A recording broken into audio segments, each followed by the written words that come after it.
Hello friends, welcome to Mormon classes. हमारे पिछले video में हमने कक्षा 8 गणित में अध्याय 2 जो एक चर वाले रैखिक समीकरण है उसकी प्रश्नावली 2.3 को पूरा किया था। आज हम शुरू करेंगे प्रश्नावली 2.4। उसका पहला सवाल देखिए। पहला सवाल है, अमीना एक संख्या सोचती है, वह इसमें से 5/2 घटाकर उसका जो परिणाम है उसको 8 से गुणा करती है। अब जो परिणाम मिलता है वह सोची गई संख्या का तिगुना है। अब सोची गई संख्या ज्ञात करना है। ठीक है, तो चलिए शुरू करते हैं। तो सबसे पहले हम क्या मान लेते हैं? तो मान लेते हैं कि जो संख्या सोची गई है, माना सोची गई संख्या बराबर हो गया x। अब हम प्रश्न के अनुसार चलते हैं, तो लिख देते हैं प्रश्नानुसार।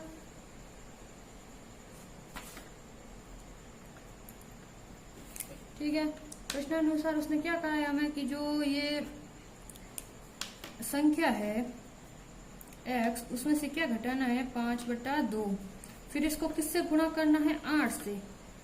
तो कितना आता है, जो भी परिणाम आता है वह सूची की संख्या का 3 गुना है। यानी कि जो हमने संख्या सोची थी, कितनी सोची थी x, तो उसका 3 गुना क्या हो गया 3x। यही हुआ। अब हम क्या करते हैं, इस 8 को इस पूरे ब्रैकेट से गुणा कर देते। तो 8 गुना x हो गया 8x माइनस 8 पंजे 40 बटे में 2 बराबर आ गया 3x। अब देखो ये 2 है, इससे 40 कट गया, कितनी बार गया 20 बार। तो हमें समीकरण मिली 8x माइनस 20 बराबर 3x। x की वैल्यू निकाल देते हैं, तो इस 3 को यहाँ ले आते हैं और 20 को इधर भेज देते हैं। तो ये आ गया हमारे पास 8x माइनस 3x बराबर 20। 8 में से 3 गए 5x बराबर 20। तो x की वैल्यू क्या आ गई हमारे पास 20/5। तो 5 से काटा तो कितनी बार गया 4, यानी कि हमारे पास x बराबर आ गया 4। और x क्या था, हमारी सोची गई संख्या, तो हमारा आंसर क्या आ गया 4।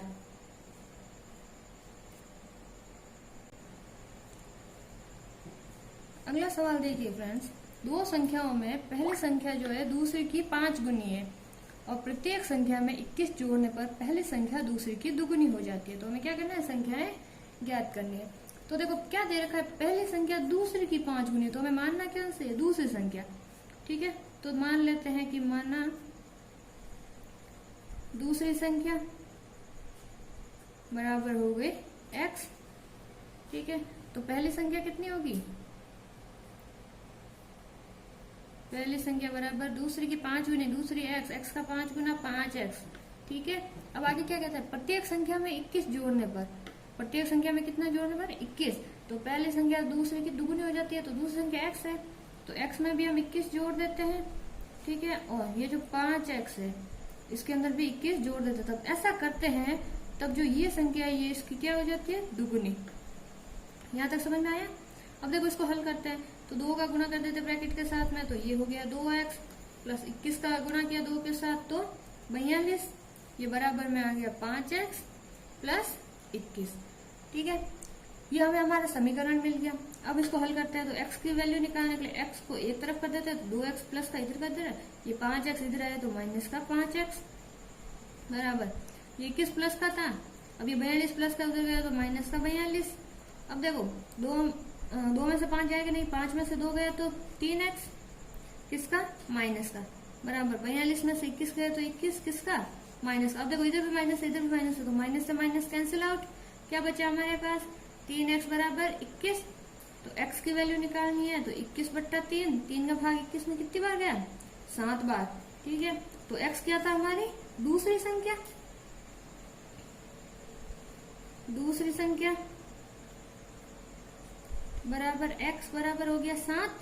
तो पहली संख्या कितनी हो जाएगी, पहली संख्या क्या थी हमारी 5x, यानी कि 5 गुणा 7 बराबर 35। तो ये मिल गया हमारा आंसर।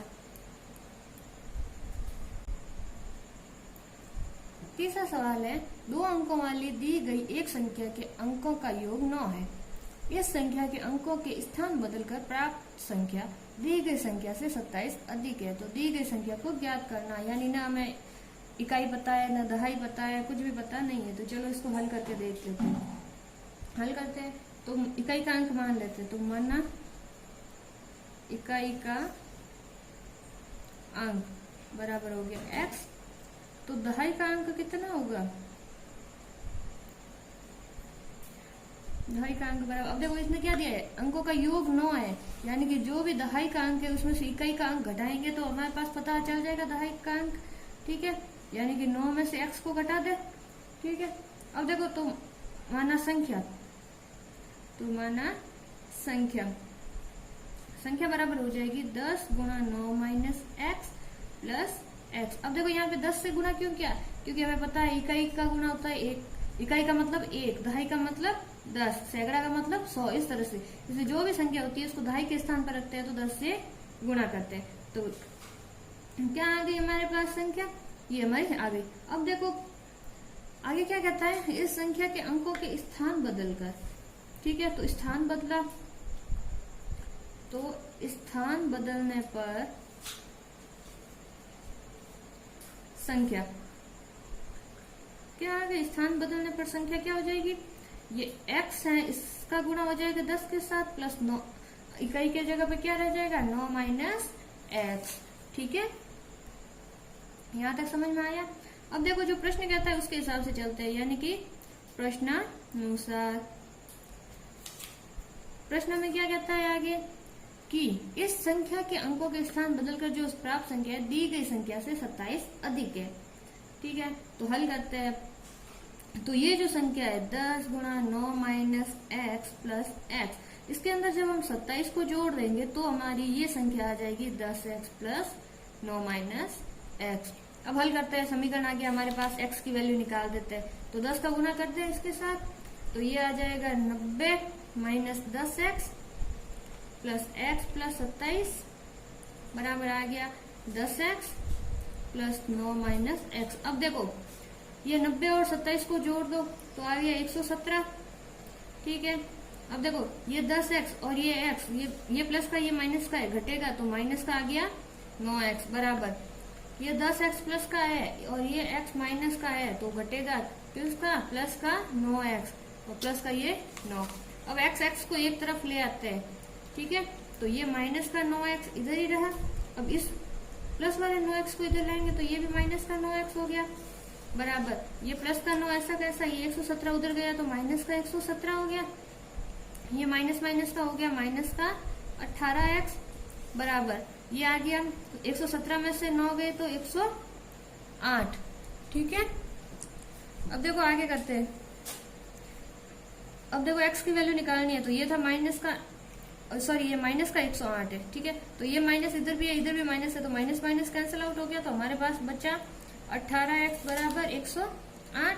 तो x की वैल्यू निकालने के लिए क्या करेंगे, 108 बट्टे 18 कर देते हैं। अब देखो इसको कट कर देते हैं, तो काटते हैं तो 9 के बारे से काटते हैं, तो ये गया 2 बार, ये गया 12 बार। अब ये 2 से 12 गया 6 बार, यानी x की वैल्यू कितनी आ गई हमारे पास 6।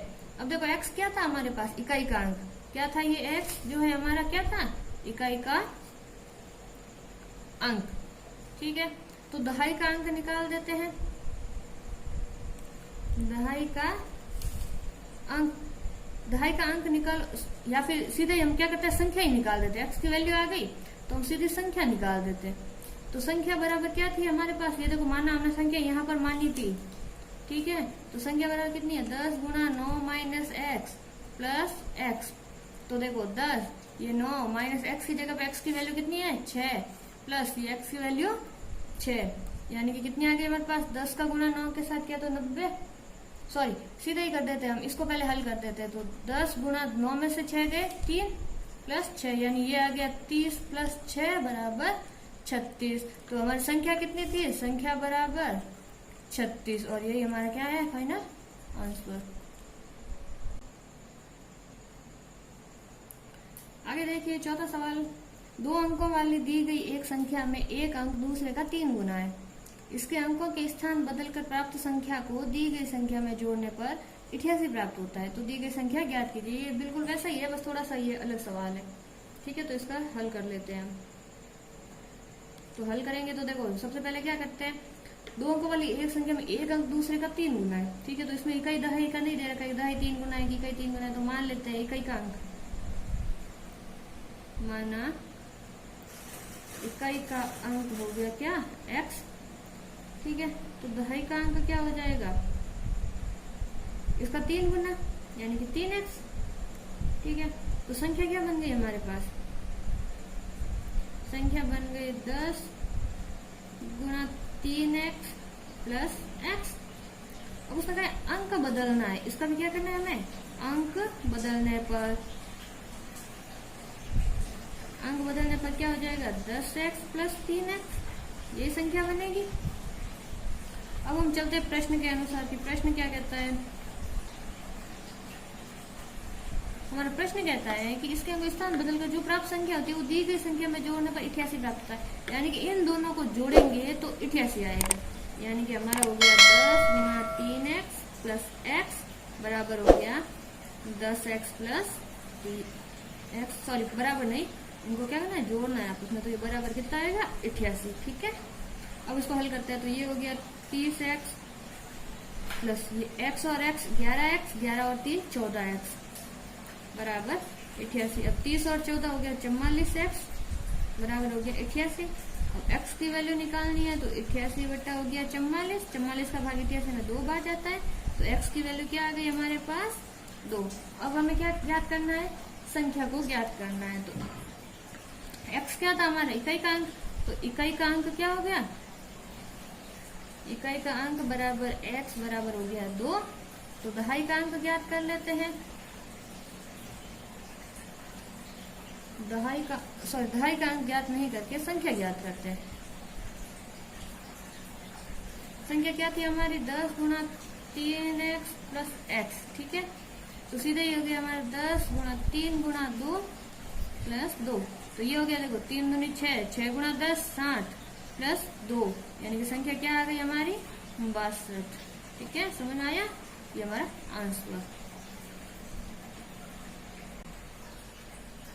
आगे देखिए 5वां सवाल, शोभो की माँ की आयु शोभो की आयु की 6 गुनी है। 5 वर्ष बाद शोभो की आयु उसकी माँ की वर्तमान आयु की 1/3 हो जाती है, तो उनकी आयु ज्ञात कीजिए। चलो करते हैं इसको। तो शोभो की आयु को मान लेते हैं हम, माना शोभो की आयु हो गई x वर्ष, ठीक है। तो उसकी माँ की कितनी आयु होगी, प्रश्न में हमें दे रखा है कितने 6 गुनी यानी कि 6x वर्ष, ठीक है। अब देखो प्रश्न क्या कहता है कि 5 वर्ष बाद,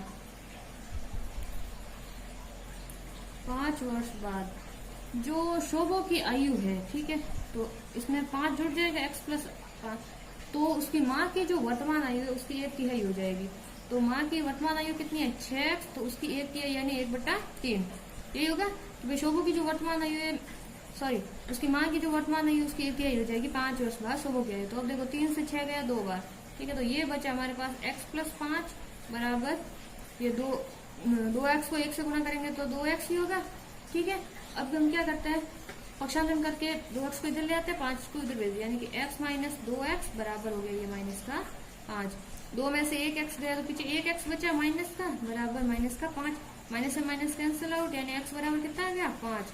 x क्या थी हमारी शोभो की आयु, क्या थी शोभो की आयु, शोभो की आयु बराबर x बराबर 5 वर्ष, ठीक है। तो उसकी माँ की आयु कितनी हो जाएगी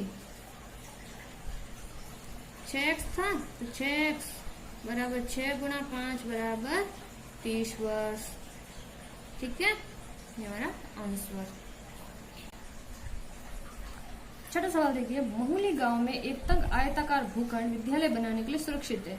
इस भूखंड की लंबाई और चौड़ाई में 11:4 का अनुपात है। गांव पंचायत को इस भूखंड की बाढ़ कराने में ₹100 प्रति मीटर की दर से ₹75,000 व्यय करने होंगे। भूखंड की माप ज्ञात कीजिए। तो देखिए अनुपात दे रखा है, कोई बात नहीं, हम इसको मान लेते हैं कि माना लंबाई बराबर कितना अनुपात है 11, तो 11x और चौड़ाई बराबर हो गया 4x, ठीक है। यहाँ तक ठीक है। अब देखो सीधा इसको हल करते हैं, तो इसको हम मान लेते हैं कि चूंकि 100 रुपए में बनवाई गई बाढ़ बराबर कितनी हो गई 1 मीटर। कैसे पता चला? ये दे रखा है यहाँ पे 100 प्रति मीटर की दर, यानी कि 100 रुपए में कितना बार बनेगा 1 मीटर, इसलिए 1 रुपए में बनाई गई बाड़ बराबर कितना होगा 1/100। तो 75,000 रुपए में बनाई गई बाड़ बराबर क्या होगा, ये जो 1/100 है इसका गुणा कर दो किसके साथ 75,000 के साथ। तो ये 2 जीरो से 2 जीरो कटा तो कितना हो गया 750 मीटर। अब देखो ये जो 750 मीटर है ये हमारे क्या आ गया, उस आयताकार जो भूखंड है, ठीक है, उसका क्या आ गया परिमाप आया है। ठीक है, तो वो आयताकार है तो आयत का परिमाप आया हमारे पास, तो आयत का परिमाप बराबर आ गया 750 मीटर। और आयत के परिमाप का सूत्र क्या होता है 2 गुना लंबाई प्लस चौड़ाई। क्यों परिमाप का मतलब क्या होता है चारों भुजाओं का योग, या फिर अगर त्रिभुज है तो तीनों भुजाओं का योग, यानी कि जो भी हमें बहुभुज दे रखा है उसकी सभी भुजाओं की माप उसका परिमाप होता है। तो 2 गुना लंबाई प्लस चौड़ाई बराबर हो गया 750। तो 2 लंबाई कितनी है यहाँ पर 11x प्लस चौड़ाई कितनी है 4x बराबर हो गया 750। ठीक है, अब इसका गुणा करते ये हो गया 22x प्लस 8x बराबर 750। ठीक है, अब देखो 22 और 8 को जोड़ा तो 30x, 30x बराबर हमारे पास कितना आ गया 750 मीटर। तो x की वैल्यू निकालने के लिए क्या करेंगे 750 में 30 का भाग दे दो, 3 से 3 गया और 0 से 0, 3 का भाग 75 में गया 25 बार, यानी x की वैल्यू कितनी आ गई हमारे पास 25। ये x की वैल्यू आई है। तो अब हम क्या करते हैं माप ज्ञात करने के लिए लंबाई ज्ञात करते हैं। तो लंबाई कितनी थी हमारे पास लंबाई 11x, यानी 11x तो क्या हो गया 11 गुणा 25। तो 11 का जब 25 के साथ मल्टीप्लाई करेंगे तो आएगा हमारे पास 275 मीटर। ठीक है, उसी हिसाब से चौड़ाई ज्ञात कर लेते हैं। तो चौड़ाई आ गई हमारे पास 4x, यानी कि ये हो गया 4 गुणा 25, तो कितना हो गया 100 मीटर। ये सवाल थोड़ा लंबा है इसलिए आप इसको थोड़ा आराम से समझे और अपने नोटबुक में साथ साथ में उतारते रहे। ठीक है, ये हमारा आंसर हो गया। 7वां सवाल है हसन स्कूल वर्दी बनाने के लिए 2 प्रकार का कपड़ा खरीदता है। इसमें कमीज के कपड़े का भाव जो है 50 रुपए प्रति मीटर तथा पतलून के कपड़े का भाव जो है 90 रुपए प्रति मीटर है। वह कमीज के प्रत्येक 3 मीटर कपड़े के लिए पतलून का 2 मीटर का कपड़ा खरीदता है। वह इस कपड़े को क्रमशः 12% तथा 10% लाभ पर बेचकर रुपए 36,600 प्राप्त करता है। उसने पतलूनों को लिए कितना कपड़ा खरीदा। चलो इसको हल करते हैं। ये थोड़ा लंबा सवाल है और थोड़ा समझने वाला है, तो इसको आप आराम से समझना और उसके बाद अपनी नोटबुक में नोट करना। अब देखो सबसे पहले हम क्या करते हैं कि माना कमीज का कपड़ा, माना कमीज के लिए कपड़ा कितना है, कमीज के लिए कपड़ा 3 क्यों 3 मीटर ले रखा है, तो उसी हिसाब से पतलून के लिए भी हो जाएगा। पतलून के लिए कपड़ा, पतलून के लिए कितना हो गया 2x, 2 मीटर लिया तो 2x। अब देखो कमीज के लिए मूल्य ज्ञात कर लेते हैं। तो कमीज का मूल्य कितने में लिया 50 प्रति मीटर के हिसाब से, तो 3x गुणा 50, ठीक है, बराबर हो गया 150x। ठीक है, और पतलून का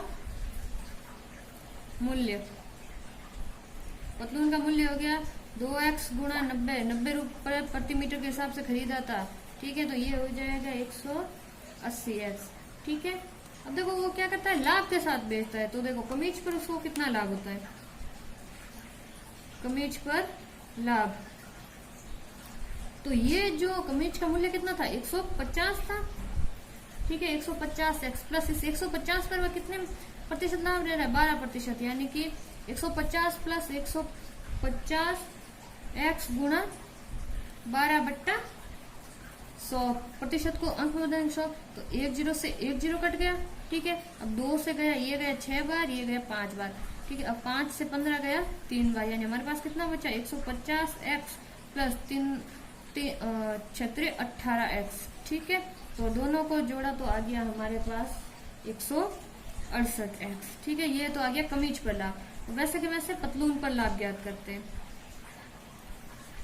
पतलून पर लाभ उसी हिसाब से करना है। पतलून का कितना था 180x प्लस लाभ कितना ले रहा है वो 10%, यानी कि 180x गुणा 10/100, यानी 10 से 10, 10 से 10, तो कितना बच्चा 180x प्लस 18x, तो ये हो गया 198x।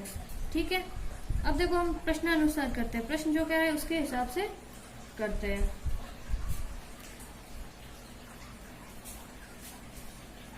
तो प्रश्न में क्या कह रहा है कि वो इस कपड़े को क्रमशः बांट लाभ पर बेचकर प्राप्त करे, यानी इन दोनों को इन दोनों को जोड़ेंगे तो हमें कितना प्राप्त हो रहा है 36,600, यानी कि 168x प्लस 198x बराबर हो गया 36,600। ठीक है, तो इन दोनों को जोड़ेंगे 168x और 198x, तो 8 और 8 6, 9 8 15 और 1 16 और ये 366x बराबर हो गया 36,600। ठीक है, तो x की वैल्यू निकालने के लिए क्या करेंगे, 36,600 है, इसमें 366 का भाग दे दिया तो ये गया 100 बार, यानी x की वैल्यू कितनी आ गई हमारे पास 100। पूछा क्या है पतलूनों के लिए कितना कपड़ा खरीदा।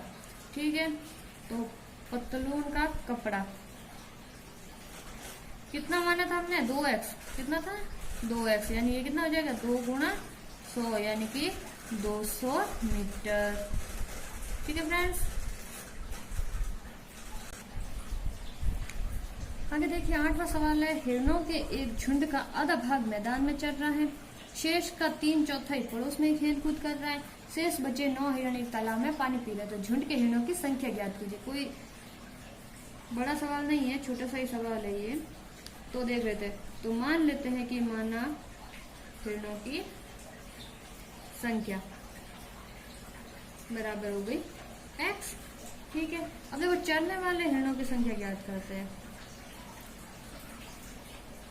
तो उसने दे रखा है चलने वाले हिरणों की संख्या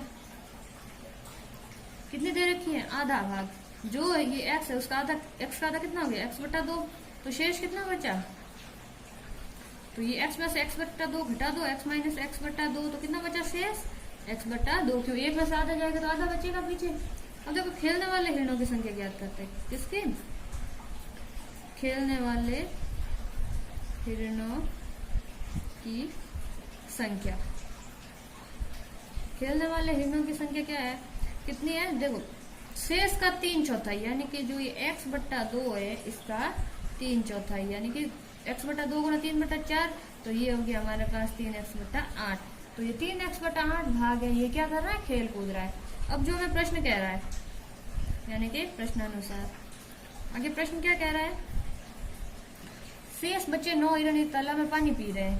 ठीक है, यानी कि जब इस x/2 जो शेष है उसमें से घटाया किसको 3x/8 को, तो हमारे पास कितना आया 9। अब ऐसा क्यों किया, तो देखो जो चलने वाले हिरणों की संख्या है और खेलने वाले हिरणों की संख्या है, इन दोनों के अलावा जो बच्चा है वो 9 हिरण है। ठीक है, तो x/2 में से 3/8 को घटा दो तो 9 आएगा। ठीक है, अब देखो इसको हल करते हैं, तो लसफल ले लो, लसफल लिया तो आया 8, 2 का भाग 8 में 4 बार, 4 का गुणा x के साथ 4x माइनस 8 का भाग 8 में 1 बार।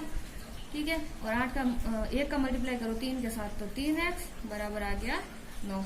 अब देखो 4x में से 3x गया, पीछे कितना बचा x/8 बराबर में क्या हो गया 9। अब देखो इसको हल करने के लिए क्या करें, वज्र गुणा करने के लिए इसके बट्टे में 1 कर देते हैं, या क्या करें हमने वज्र गुणा, यानी कि x बराबर कितना आ गया 9 गुणा 8, यानी कि कितना आ गया 72, तो x बराबर 72, यानी कि ऋणों की संख्या कितनी हो गई 72। ठीक है, अगला सवाल है, दादाजी की आयु अपने पौत्री की आयु की 10 गुनी है, यदि उनकी आयु पौत्री की आयु से 54 वर्ष अधिक है तो उन दोनों की आयु ज्ञात कीजिए। तो किसकी पौत्री की आयु मान लेते हैं। ठीक है, पौत्री की आयु बराबर मान लो कितनी x, तो दादाजी की आयु कितनी हो जाएगी, इसकी 10 गुना है, यानी कि 10x। ठीक है, अब प्रश्नानुसार कर लेते हैं। प्रश्न क्या कह रहा है, यदि उनकी आयु पुत्री की आयु से 54 वर्ष अधिक है यानी कि अगर इस 10x यानी दादाजी की आयु में से पोती की आयु घटा दे तो दादाजी की आयु के पीछे कितनी बचती है? 54 वर्ष। ठीक है,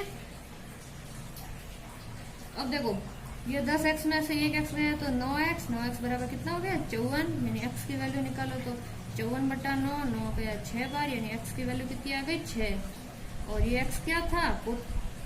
पोत्री की आयु। पोत्री की आयु हमने x मानी थी, पोत्री की आयु बराबर x बराबर 6 वर्ष। ठीक है, तो अब दादाजी की आयु निकाल लेते हैं। तो दादाजी की आयु कितनी थी? 10x, यानी कि 10 गुणा 6 बराबर 60 वर्ष। ठीक है, ये हमारा आंसर।